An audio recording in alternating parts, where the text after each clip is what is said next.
สบายดีทุกท่านทุกคนว่าเราการนี่ก็เป็นทรงตอนเสาคณะจาริกตามห้อยธรรมกับหน้าที่กิจวัตรคือการบิณฑบาตทรงเสาหลังจากที่คณะครูบาอาจารย์ได้มาฮอดพระธาตุหลวงเวียงจันทร์เมื่อวานนี้ช่วงบ่ายสองก็ได้มาฮอดมาถึงพระธาตุหลวงเวียงจันทร์แล้วก็ได้มาที่มาเจริญกุศลกันอยู่หนองสะพังเลนอยู่ทางด้านหน้าของพระธาตุหลวงเวียงจันทร์ขึ้นมาเนาะอยู่แถวแยกตรงกันข้ามกับวัดหนองบอนเมื่อวานนี้คณะญาติโยมก็พากันมาฟังธรรมหลายคณะครูบาอาจารย์เขาก็เจริญกุศลกันญาติธรรมเด้อญาติโยมทั้งหลายวาระโอกาสนี้ก็มาฮอดมาถึงเนาะวาระโอกาสสุดท้ายที่คณะครูบาอาจารย์เราจะได้เจริญกุศลกันก็เมโมเนาะเป็นก็ได้อนุเคราะห์คณะครูบาอาจารย์เราได้มาเจริญกุศลอยู่สวนหนองสะพังเลนวัฒนาบุญนำเจ้าภาพเจ้าศรัทธาเด้อวาระโอกาสนี้เป็นวาระโอกาสสุดท้ายที่ญาติโยมจะได้เห็นคณะครูบาอาจารย์มา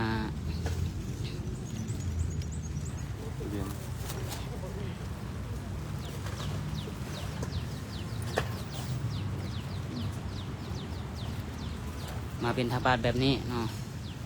เพราะวันนี้เป็นมื้อสุดท้ายของโครงการแล้วเด้อญาติโยมเด้อ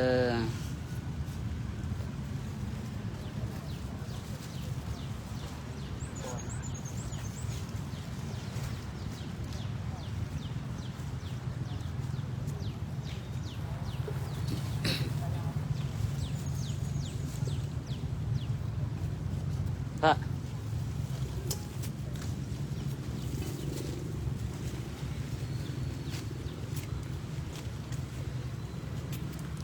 หลังจากที่คณะครูบาอาจารย์เราได้ย่างมาเป็นเวลามื้อนี้เป็นมื้อที่45ออกจากพระธาตุโพนวันที่30เดือน1จนฮอดมื้อนี้เนาะวันที่15เดือน3ปี2025เป็นเวลา45มื้อนี้เป็นมื้อสุดท้ายของโครงการละเวลาโอกาสนี้ก็น่าจะเป็นเวลาโอกาสที่คณะครูบาอาจารย์จะได้เป็นให้บ้านพร้อมกันแบบนี้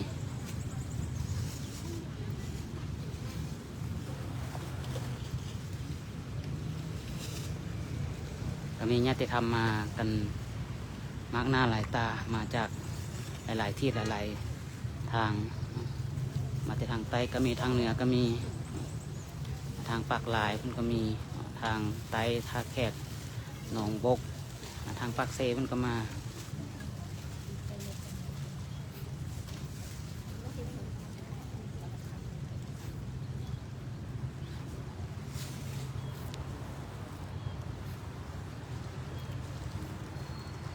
คืนนี้คณะครูบาอาจารย์เขาก็เจริญกุศลกันอยู่นี่อยู่หนองสะพังเลนนี่เห็นหลายคนก็คอมเมนต์เข้ามาถามนะว่าไหว้พระอยู่ใส่ก็อาตมาภาพก็ตอบไปทางคอมเมนต์ไปละวันอยู่หนองสะพังเลนส่งเสาก็ยังใส่บาตรอยู่หนองสะพังเลน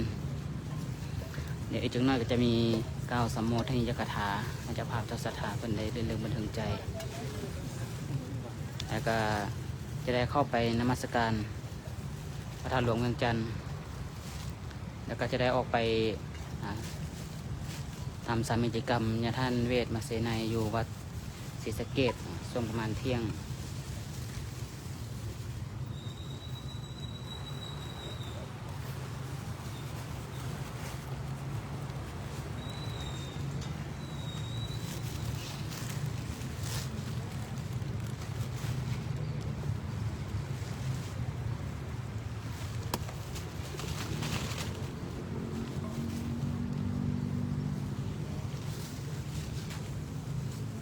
ญาติที่ทำมากันหลาย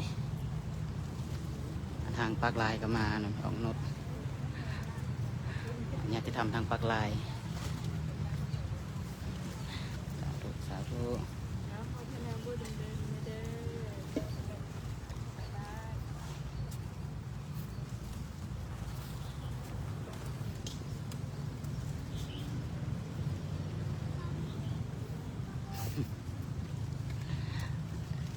ทางนครหลวงเวียงจันทร์ในเอิงแม่วัน